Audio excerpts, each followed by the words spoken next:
Today we're going to talk about using the budget forms that are distributed to you. Those can be found in the HS Common folder. And if you try to open the HS Common folder or you don't see it at all, you don't seem to have access to it, I'll back up just a minute. To access the HS Common folder, you need to go to the Finder. So I go up here to the Finder and choose Go. And the very last one at the bottom says Connect to Server. Then you want to enter this in. And if this is something that you frequently lose, you may want to hit the plus sign so you can come back and find it at another time. And then you're simply going to hit connect. That would give you access to the server. If for some reason that didn't work, I would recommend that you restart your machine at school. So if I go to the HS Common folder and I open that up in my Finder, I'm going to be looking for, in the HS Common folder, I'm going to be looking for the Staff Common folder to begin with. So you'll see we have Staff Common. And then within the Staff Common folder, you're going to be looking for a Forms folder, Forms. And from there, we're looking for the budget form. Now I'm going to recommend here that you do not double click on this. In many cases, this will open it up in numbers, and I'm not going to recommend that we use numbers. So if you would do a two-finger click on this or a right click and choose Open With, you have two different choices. One is if you have Excel on your machine, you can certainly use Excel or LibreOffice. I'm going to be doing my directions in LibreOffice. So again, do not open this up in numbers. From there, you are going to want to do a Save As. So I'm going to go up to the top and do a File and a Save As. And I'm going to want to make sure that I have this saved in my own directory and not into the HS Common or Staff Common folder. So for my example today, I'm just going to put it out on the desktop here just as an example. Now the first tab across the bottom says Directions, which is basically what I'm going to be going through here as a reminder of how we do things. The next sheet over says Summary, and the first thing you're going to do is go up to the top where it says Name, and you're going to type your first and last name in there. When you press Enter after typing in your name, it's going to actually put your name on all of these sheets across the bottom. From there, you need to look at the regular, vocational, LMC, co-curricular, physical, and other, and determine which category you fit in, and then enter your budget code into that. Again, once you enter the code here, it will go on to all of the sheets below. The remainder of this summary form will be completed for you.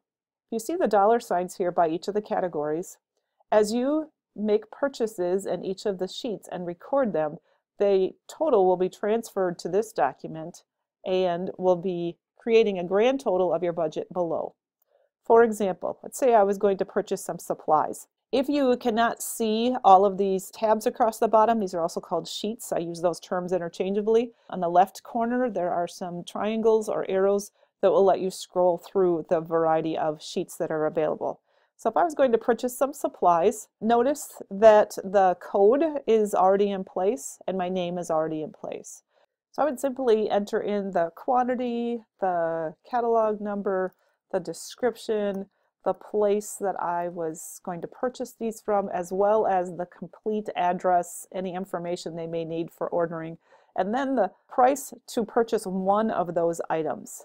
Now, as I push the Tab key or the Enter key, a calculation is automatically made in the total price. There's a formula in place here that multiplies the quantity times the unit price to give you the total price. So really, you don't have to do any kind of typing in the total price. It will calculate that for you.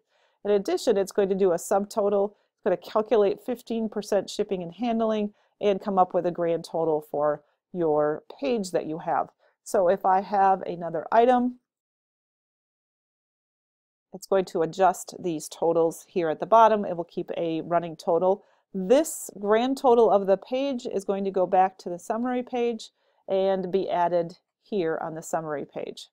If I were to go to another item and again make some entries into here, and I'm just going to put some fictitious information, the same thing, it's going to calculate all of this for me, and then I'm going to go to my summary page and you're going to see this added on, and it will continue here, create a grand total for your budget here.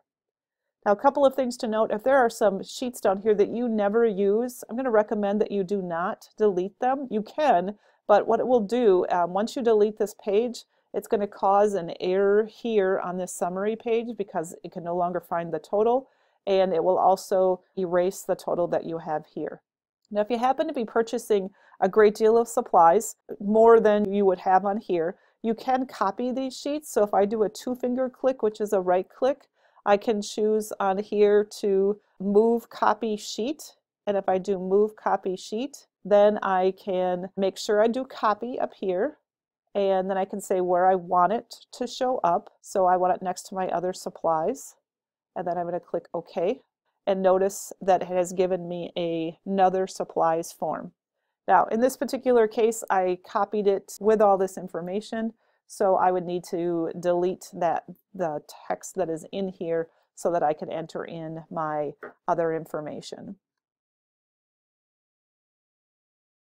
Now, the one thing that won't happen that you need to be aware of, because you added another sheet on the summary sheet, it will not know that you have added another sheet. So this total will not be correct.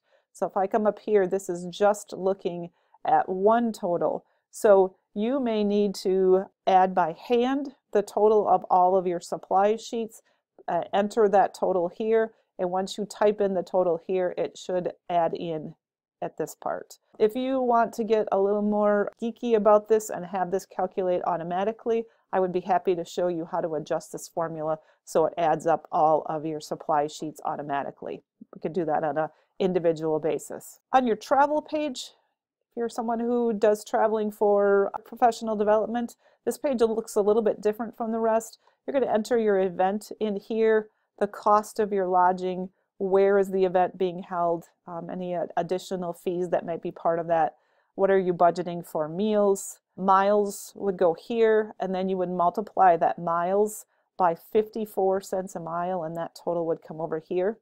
This total is adding up all of the lodging fees, meals, and mileage here, and calculating the cost for that one trip that you had. It leaves a spot on this form for 2 additional possible travel excursions that you may have. So you would enter another one here and another one here. At the very bottom, you're going to see a page total. This actually adds up the 3 totals from the 3 trips, and this total is carried over to your summary page. Now, to print this, if you go to File and Print, you have choices in here when you print that it will say Selected Sheets or All Sheets. If you have completed almost every single sheet on the budget, you may want to do All Sheets, and then the whole thing will come out most likely back to back. If you've only done certain sheets, then you could just click on that individual sheet. This selected sheets is there and hit print.